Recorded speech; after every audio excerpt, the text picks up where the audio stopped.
देखिए स्टूडेंट, हमने last video में करा था टेक्नोलॉजिकल एनवायरनमेंट तक। उसके बाद हम जो स्टार्ट कर रहे हैं वो हम करें इकोनॉमिक एनवायरनमेंट इन इंडिया, क्योंकि जो इस चैप्टर में आपके 5 एनवायरनमेंट बताए गए हैं उसके अंदर फिर इकोनॉमिक एनवायरनमेंट को क्या किया गया है, बताया गया है। इकोनॉमिक एनवायरनमेंट में हम इंक्लूड करते हैं इकोनॉमिक सिस्टम, इकोनॉमिक कंडीशन और इकोनॉमिक पॉलिसी को अंदर। तो इकोनॉमिक सिस्टम को मैं आपको पहले पॉइंट में बता चुकी हूँ, सोशल इकोनॉमी, कैपिटल इकोनॉमी और मिक्स्ड इकोनॉमी। इसके फीचर्स बता रखे हैं।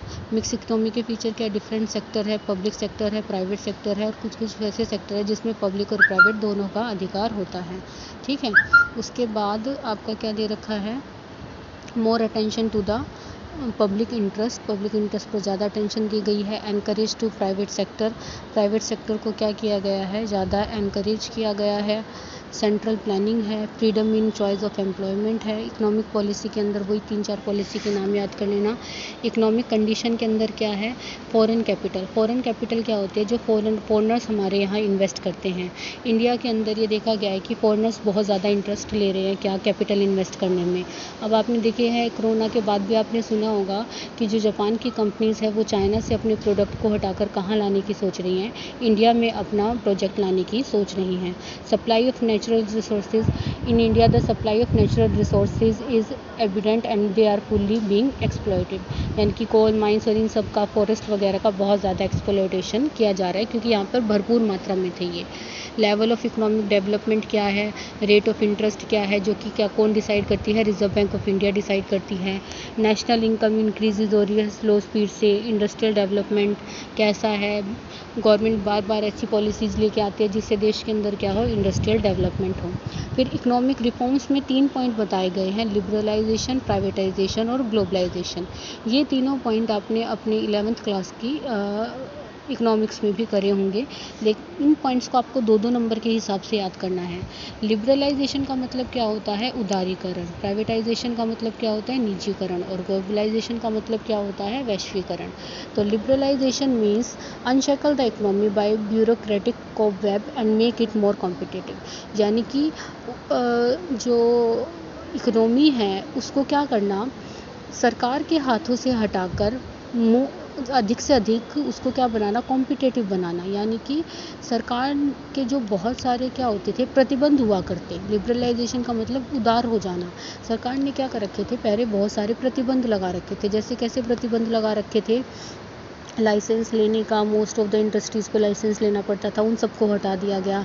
अब बिज़नेस खुद अब डिसाइड कर सकता है कि उसकी स्केल ऑफ एक्टिविटीज़ क्या होगी। रिस्ट्रिक्शंस को हटाना, फिक्स करना प्राइस गुड्स एंड सर्विसेज का, रिडक्शन करना टैक्स रेट को, फ्रीडम देना, unnecessary control of economy. Export import के प्रोसीजर पहले बहुत ज़्यादा कॉम्प्लिकेटेड हुआ करते, लेकिन 1991 के बाद इनको सिंप्लीफाई कर दिया गया, तो ये लिबरलाइजेशन को अपनाया गया। प्राइवेटाइजेशन का मतलब क्या होता है, प्राइवेटाइजेशन का मतलब होता है कि गवर्नमेंट अपना हिस्सा प्राइवेट सेक्टर को क्या कर रही है, दे रही है, या तो पार्शली दे रही है या कम्प्लीटली दे रही है।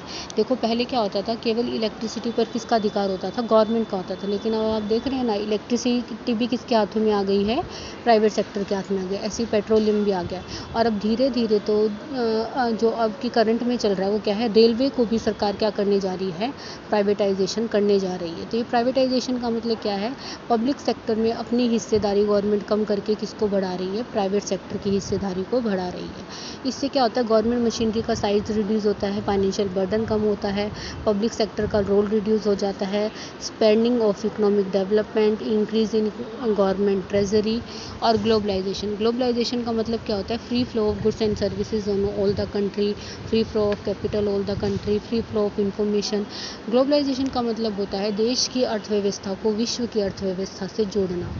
और वो कब जुड़ेगी, जब हर देश के साथ फ्री फ्लो होगा, गुड्स और सर्विसेज का भी, कैपिटल का भी, इंफॉर्मेशन का भी, टेक्नोलॉजी का भी, लोग भी कहीं इधर उधर आ जा सकते हैं, तो वो क्या है, आपका ग्लोबलाइजेशन है।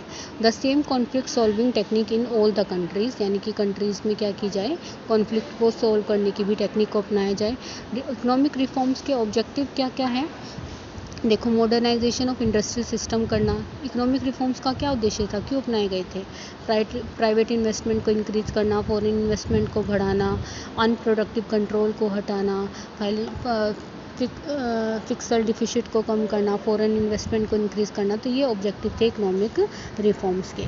Major steps of economic reforms, ये करवाने से पहले मैं आप लोगों को जो बताऊंगी वो बताऊंगी impact of change in government policy on business and industry, कि गवर्नमेंट पॉलिसी में जो चेंज हुआ उसका बिजनेस और इंडस्ट्री पर क्या प्रभाव पड़ा।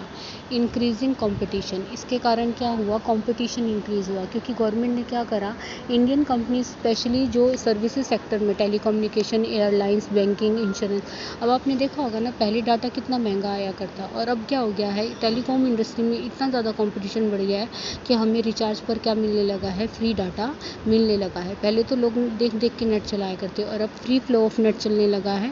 तो ये किसके कारण हुआ है, इंक्रीजिंग कंपटीशन के कारण हुआ है।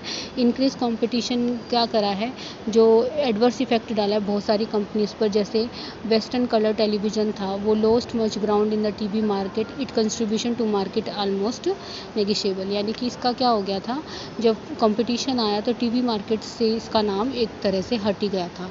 कस्टमर क्या हो गए हैं, बहुत ज़्यादा डिमांडिंग हो गए। डिमांडिंग का मतलब कस्टमर को हर चीज़ के बारे में नॉलेज हो गई है, तो वो अच्छी क्वालिटी का प्रोडक्ट की क्या करते हैं, इंक्वायरी करते हैं कि किस तरह का प्रोडक्ट चाहिए।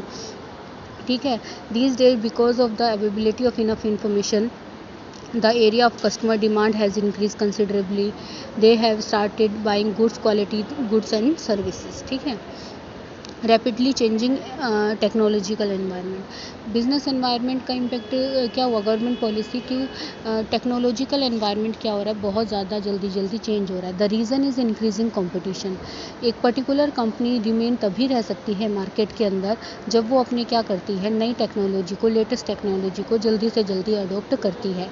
तो बिग फर्म्स तो इसके साथ क्या कर सकते हैं, एक तरह से बिग फर्म्स तो इसको अडोप्ट कर सकते हैं, लेकिन जो स्मॉलर फर्म होती है उनके लिए क्या होती है, अलार्म बेल होती है। नेसेसिटी फॉर चेंज, पहले क्या होती थी, जो पॉलिसीज़ बनाई जाती थी वो एक बार बना ली और फिर वो क्या रहती थी, स्टेबल रहती थी, क्योंकि बिजनेस एनवायरनमेंट इतनी जल्दी बदलता नहीं था। लेकिन अब क्या हो गया है, जैसे जैसे एनवायरनमेंट में चेंज आता है, इन पॉलिसीज़ में भी उसके अकॉर्डिंग क्या लाना पड़ता है, चेंज लाना पड़ता है, और ये पॉलिसी जल्दी चेंज करनी पड़ती है। Need of developing human resources, developing human resources का मतलब क्या होता है, डेवलपिंग ह्यूमन रिसोर्सेज का मतलब हुआ कि अब कंपटीशन को फेस करने के लिए क्या फॉलो करना पड़ता है कि भाई ह्यूमन रिसोर्सेज को क्या किया जाए, ज़्यादा से ज़्यादा ह्यूमन रिसोर्सेज अच्छे हों, तभी वो जाके क्या करेंगे, अच्छी प्रोडक्टिविटी देंगे। लेकिन इंडिया के अंदर अभी भी क्या है, ह्यूमन रिसोर्सेज की कमी पाई गई है। मार्केट ओरिएंटेशन का मतलब क्या होता है, दो तरह की ओरिएंटेशन होती है, प्रोडक्ट ओरिएंटेशन और मार्केट ओरिएंटेशन। लेकिन प्रोडक्ट ओरिएंटेशन का पॉइंट ऑफ व्यू क्या होता है, मैन्युफैक्चर पहले बनाता है और फिर बेचता है। और मार्केट ओरिएंटेड का मतलब क्या होता है, पहले मार्केट का सर्वे किया जाता है कि कस्टमर क्या चाहते हैं, फिर उसके अकॉर्डिंग प्रोडक्शन किया जाता है और माल को बेचा जाता है। और लास्ट वन क्या है, loss of budgetary support to the public sector, public sector के बजटरी सपोर्ट को क्या हुआ है, वो कम हो गया है। This is evident that the reduction of budgetary support government has a public sector enterprise these days, the public sector enterprises has understood that in order to make their development possible to remain alive to long time.